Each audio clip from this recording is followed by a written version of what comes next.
Hello everybody, selamat datang kembali di channel Cah Lanang. Go, hustle hard, hustle every single day. I'll be making moves till I'm buried in my grave. To the system, I don't wanna be a slave. I've been doing shit my way, or the highway. And in the driveway is a nice range. Cause I grind through the climb, I invite pain. You'll never hear me, bitch, nah, I don't complain. Just gotta flip the switch and you can go and obtain. Hello my friend, di konten kali ini kita akan mengulas perihal untuk settingan mobil biar mau lompat jauh atau lompat pendek.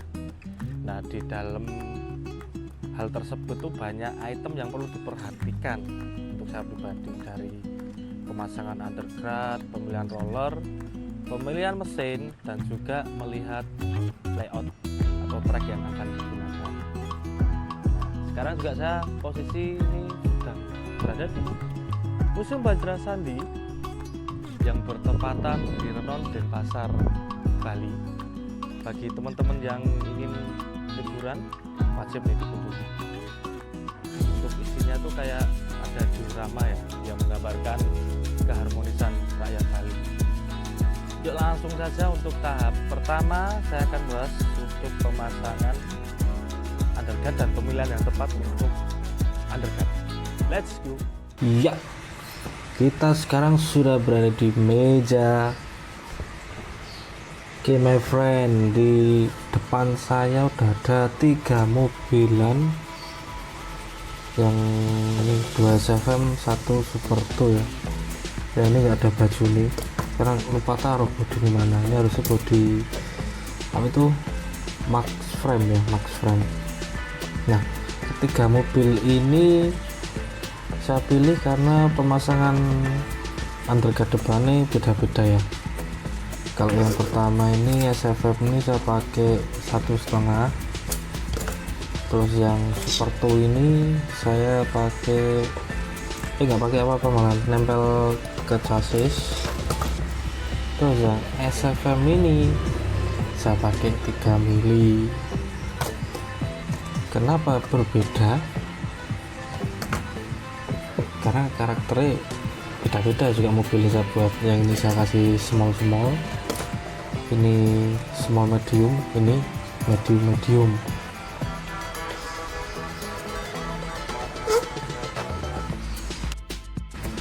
Yoi my friend. Nah, langsung aja kita bahas untuk pemasangan underguard depan belakang.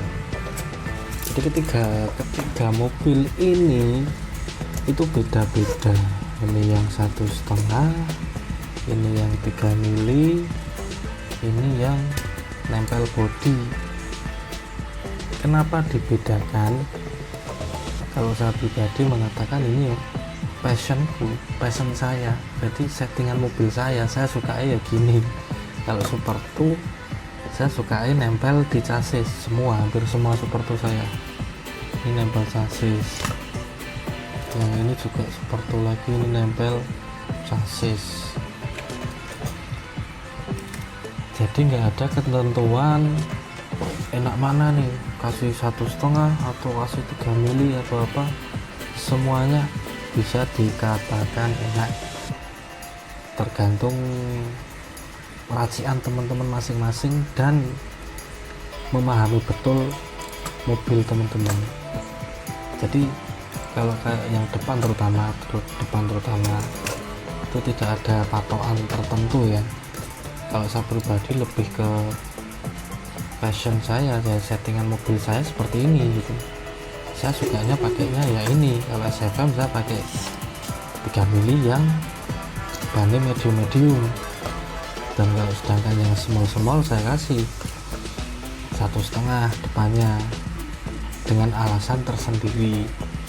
Jadi kayak yang ini kenapa saya tanpa ring ataupun tanpa spacer, karena saya seperti suka pakai ban medium sama small, sehingga mobil itu posisi udah tinggi belakang.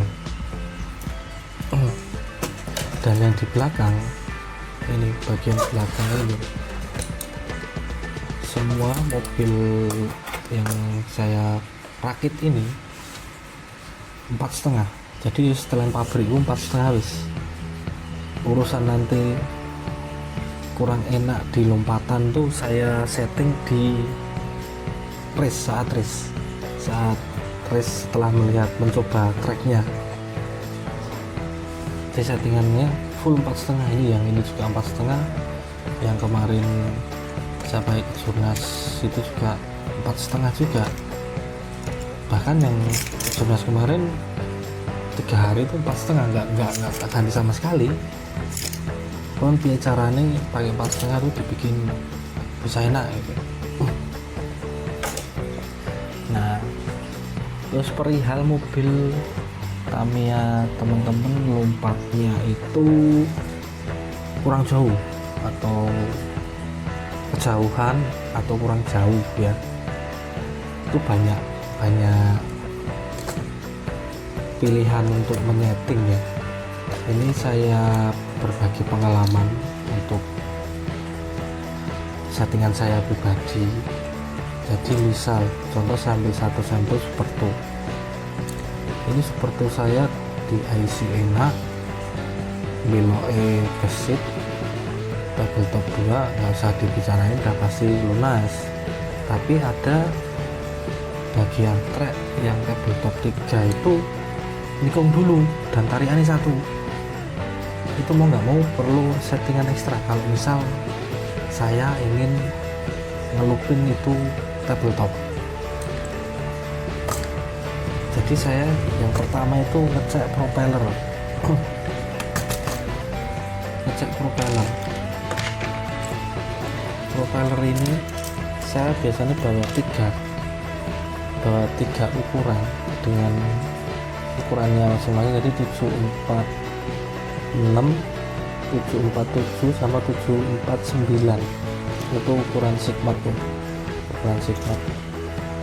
Saya pakai 3 itu, saya coba ketiganya.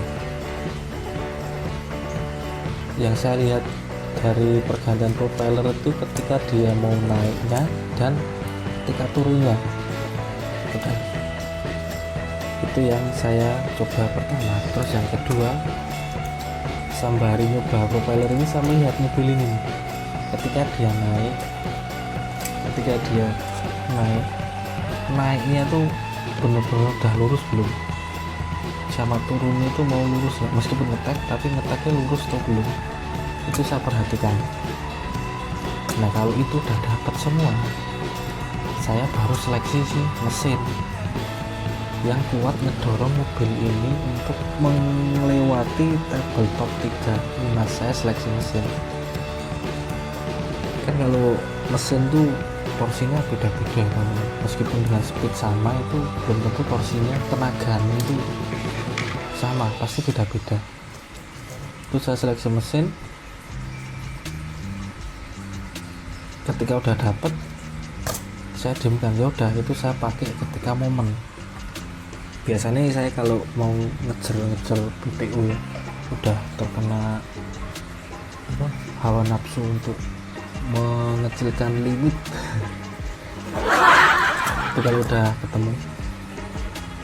Jadi secara pribadi saya sampaikan bahwa untuk menyeting mobil jauh dekat itu teman-teman harus memahami mobil Tamiya teman-teman semua. Tapi saya cuma bisa menyarankan beberapa hal tadi itu, yang propeller, terus melihat lompatan mobil itu udah lurus atau belum, baru poinnya pemilihan mesin, dan juga setelah itu roller juga. Roller itu pastikan harus benar-benar yang loncat, yang benar-benar motornya enak, benar-benar yang loncat, sehingga meskipun dia belok terus satu tarikan ngelup itu dia dapat bantuan kegesitan si mobil tersebut.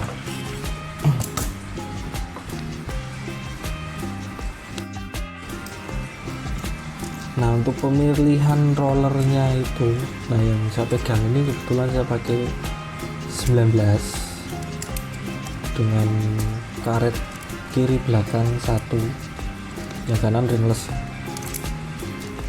Ini waktu itu saya pakai designan, kalau ini yang tune, pakai tune series. Karet ini buat ngenahan biar slope lompatnya nggak bablas. Jadi ini kayak yang kemarin itu, dia belok kiri langsung nge-slope, belok kiri langsung nge-slope, dan itu kenceng kan. Kiri kan hampir settingan Power Racer tuh udah full ringless ya, bandingan kiri ini kenceng. Apalagi yang setelah lane C ya, setelah turun IC jalur luar belok langsung banting. Saya bundelin, apa ya bahasanya ya, digondeli, ditahan dengan karet ini. Jadi ketika dia mau naik gini, pantatnya mau naik, ada sedikit sentuhan manja dari si karet sehingga dia nggak bablas. Itu ngatasi saya ketika slope biar nggak bablas. Ada juga yang pakai rem, cuman minusnya itu kalau pakai rem di slope itu kadang malah jadi gini, mobil ada yang kadang gini, kadang pas lurus, kadang gini, jadi kurang maksimal lah ya, angin-anginan. Ini settingan untuk yang EDC kemarin juga sih. Nah, balik lagi itu tadi ke roller yang tepat setelah melihat track, karena track itu penentu utama bagaimana tingkah si mobil teman-teman yang sudah siapkan. Di semua ini saya sudah prepare, dengan harapan ntar di tikungan ini, karena kan layout udah rilis, misalnya udah rilis gambarnya, terus teman-teman berandai-andai, ini kalau belok kanan berarti saya harus pasang ini. Setelah sampai teman-teman coba. Nah, dari penilaian praktis teman-teman itu yang bleset yang mana, barulah diracik di tempat itu yang saya biasa lakukan. Jadi misalnya ternyata di saat race pakai 4,5 nggak mau, langsung ganti 6 mili. Jadi dia mobil tuh baru naik gini langsung dihentakkan belakang, tung. Itu juga bisa sebagai solusi. Terus propeller tadi dicobain semua, misal udah setting pakai yang rapat, coba kasih yang longgar.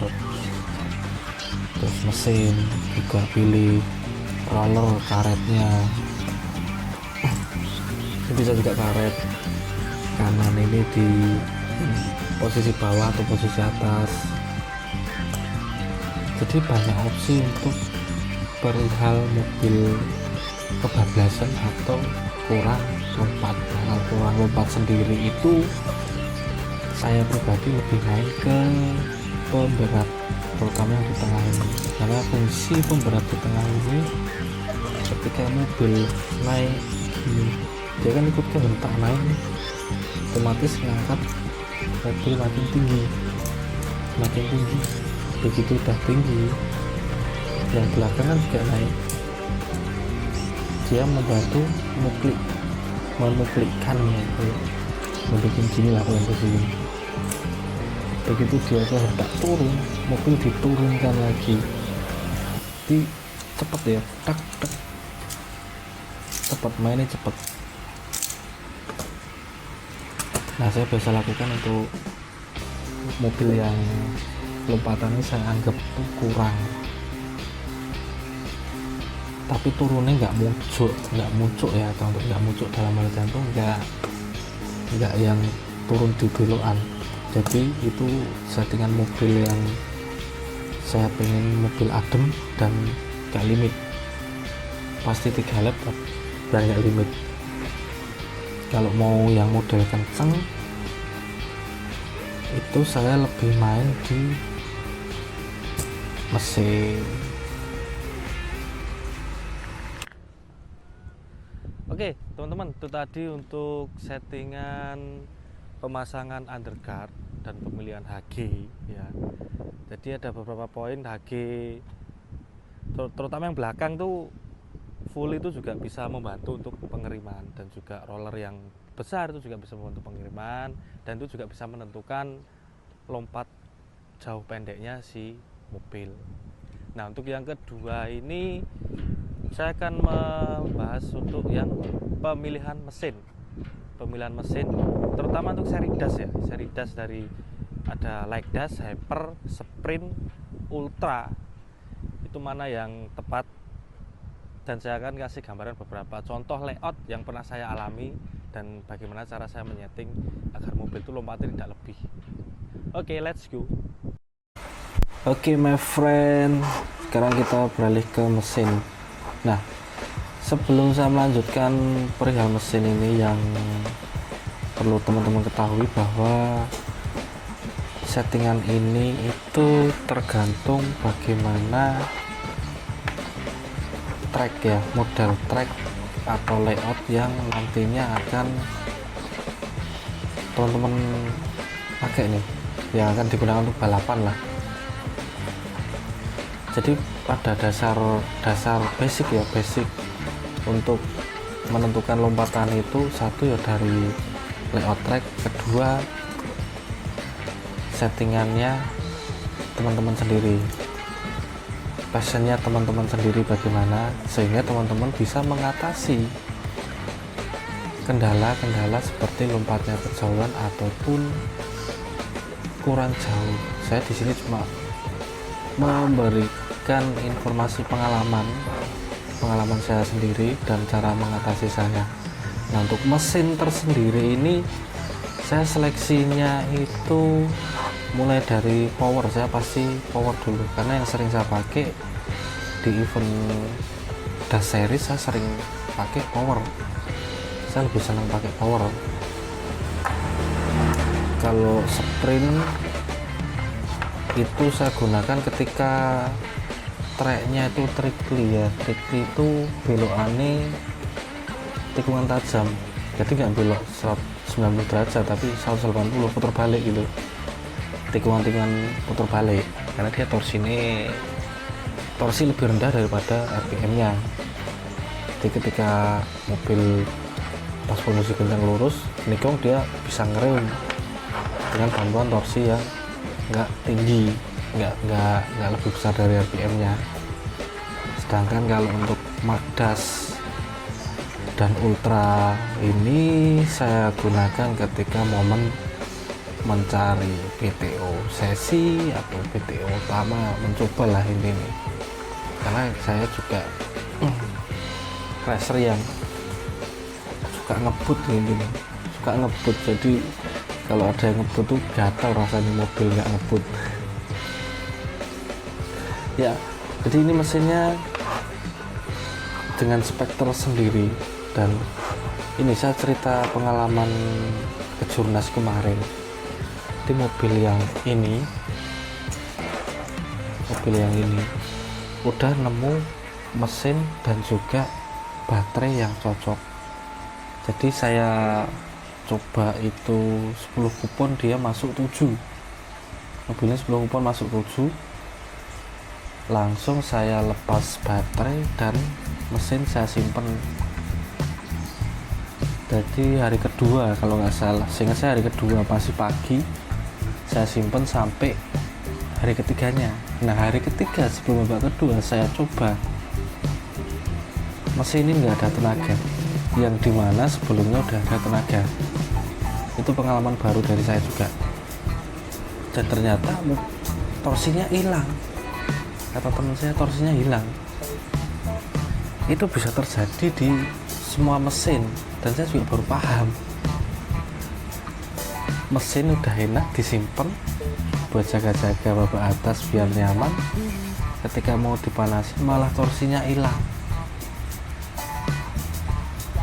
yaitu ada beberapa triknya juga yang dikasih tahu juga, itu di amplas untuk angkurnya, amplas sedikit aja biar agak kelupas, karena mungkin ada indikasi kotoran mengendap itu. Tapi saya coba terus ya udah paling turun 3 kali gitu hilang lagi dia, jadi mau nggak mau saya ganti, sehingga akhirnya saya ganti dengan mesin ultra yang ini, mesin ultra baru tanpa break in. Nah itu kendala-kendala tersendiri perihal itu teman-teman, kejadian saat race. Jadi kalau membahas tepatnya mobil lompat jauh atau pendek itu poin kesekian.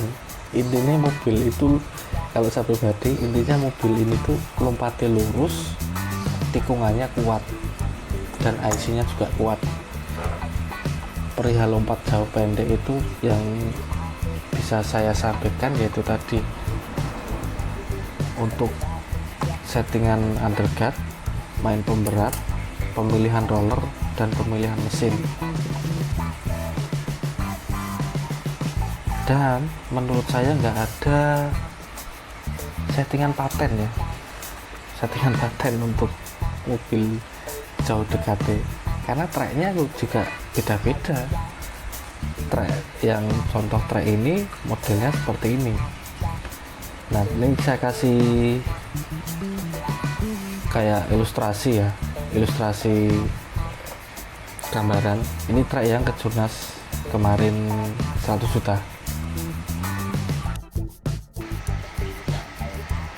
Oke teman-teman, ini di layar kalian itu ada track yang dipakai Kejurnas Bali 100 juta kemarin ya. Nah ini startnya tuh dari sini nih, dari poin ini, mobil jalanin sini, ini langsung ke bridge 4 keping, 2, 3, 4 keping. Ini kalau start enak nih mobil, paling turunnya mobil di sini nih, di area yang saya tandai. Terus turun bridge langsung IC. Jadi untuk IC tersendiri ini kategori enak, karena dari sini udah nempel kanan, turun kiri. Nah ini banyak racer yang mengeluh ketika ngelup di sini, mobil bablas, turunnya di sini, turunnya di situ. Nah di sini nih kena trek, ada yang keluar karena trek sini, ada yang kena trek sini, bahkan ada yang sampai sini. Nah kalau saya ngakalin ini tuh, yang kiri bawah saya kasih karet belakang, jadi roller 17, yang bawah belakang itu karet nempel trek buat ngatasi si ini. Seperti tadi yang settingan seperti saya pakai DC itu buat menahan ketika dia ngeluh, itu udah teratasi dan mobil mau turun pas di sini nih, ini yang saya tandai. Nah itu nikung. Nah ini dia, ini ada ke kiri satu, ini ke kiri, ini ke kanan. Ada ke kiri satu, belok kanan, tarian satu, lompat tabletop 1, 2, 3, dan rata-rata mobil turun di sini, di tengah-tengah slope-nya ini, sehingga si pantat brake-nya itu kena, terus dia ngebuang, mobilnya ngebuang, nggak turun masuk sini tapi buang ke sana, keluar gitu. Nah ini yang saya bilang tadi teman-teman, mengatasi perihal kayak gini. Ini nikung kirinya oke lah, kita udah ringless, udah kenceng kirinya, tapi begitu kanan kan ngerem karena para racer menggunakan karet kanan dia nempel ngerem di sini nih, di sini ngerem, sehingga dorongan ini speednya berkurang toh, terus kurang dorongan, ngeteklah dia di sini nih. Hampir rata-rata yang saya lihat kemarin seperti itu. Terus ini turun, misalnya udah lolos ini turun, ini kiri, kanan ngerem, ini tarian 1 2 3, belok tarian 1 2 3, tarian 6, kasih lompat bridge 4, kasih 4 ini. Yang pas enak ya turunnya di sini. Kalau yang nggak enak ya tekan sini guys, hilang. Tuh yang kemarin bikin pusing tuh, jadi antara si tabletop 3 atau bridge. Nah, babak pertama yang pada sesi BTO cari mobil kenceng itu teman-teman, itu nyari momen. Jadi yang saya bilang tadi itu momen mesin, terus momen baterai, momen trek itu ketika trek masih belum basah,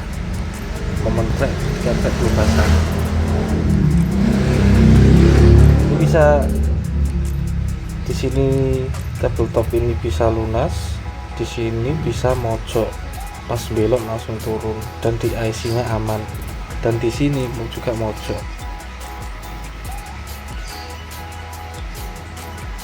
Yang di sini ini settingan pakai rem tadi, rem 17 yang bawah. Yang di sini ini karet atas depan, yang karet depan kanan itu derajatnya miring. Ini kan karet naga, tapi yang nyentuh yang bawah. Yang atas ini kesentuh ketika melewati IC aja. Tapi di trek ini di lurusan, seperti yang lurusan sini, terus di sini itu dia nggak nyentuh. Nikung pun ini ada indikasi nggak nyentuh. Itu baru mau dia ngelupin semua. Contoh seperti kayak yang kemarin di trek 1 tuh hampir seperti itu ya para settingannya mobilnya. Jadi di tabel 3 nih ngelup, di sini nih nggak bablas. Nah, tapi sampai bapak atas yang dicari mobil adem tuh di area sini, tek-teknya di sini nih, tolong tak tanda ini di sini nih. Terus tek-teknya itu nggak yang membal, tek-teknya yang dorong di sini, ngetek, dorong, turunnya di sini pas di lurusannya, tek jrek seperti itu. Kalau di utak-atik model gini, di bridge-nya otomatis turunnya mentok lah di sini. Mentok tuh pas di habis-habisan nih tarian 4 ini. Seperti itu. Dan di tabel 2 nih ya di sini nggak sampai ke belok. Jadi kurang lebih gambarannya seperti itu ya, mensiasati sebuah layout, memprediksi, berandai-andai gitu. Tapi ketika sudah sampai lokasi race, kita harus mencoba trek itu. Dan dari sekian prediksi yang kita olah dan kita setting di mobil, mana yang bleset itu yang kita oprek. Jadi banyak perihal yang perlu diperhatikan ya teman, perihal yang harus diperhatikan, mulai dari tadi pertama undercut, lompat mobil, pemilihan mesin, roller, pemberat, dan juga prediksi jalannya layout itu gimana, mobil kita di layout itu gimana prediksinya. Tapi ketika udah mencoba, teman-teman pasti mempunyai insting tersendiri.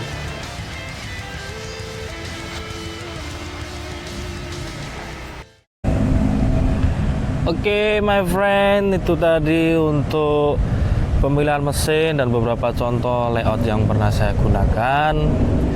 Jadi penjelasan dari saya tuh cukup seperti tadi, karena itu berdasarkan pengalaman saya pribadi untuk mengatasi mobil ketika saya anggap tuh lompatnya jauh, tapi ternyata itu bukan lompat jauh, bahkan bisa miring dulu. Makanya kenapa tadi yang di poin pertama itu saya sampaikan bahwa settingan underguard itu benar-benar yang harus lurus. Jadi mobil tuh lompat tuh dipastikan 100% lurus dulu, baru nanti bisa kita membenakkan membetulkan untuk cari jarak lompatan yang mau pendek atau jauh. Nah, itu tadi ada beberapa poin, ada beberapa pilihan yang bisa saya sampaikan, dan mungkin teman-teman bisa mencoba satu persatu dari poin tersebut dan siapa tahu cocok. Oke teman-teman, konten kali ini cukup sekian. Terima kasih yang sudah menonton sampai habis. Jangan lupa untuk subscribe biar saya tetap semangat terus membuat konten-konten tentang dunia Tamiya yang ada di Indonesia Raya ini. Sekian dari saya dan salam 3 jalur.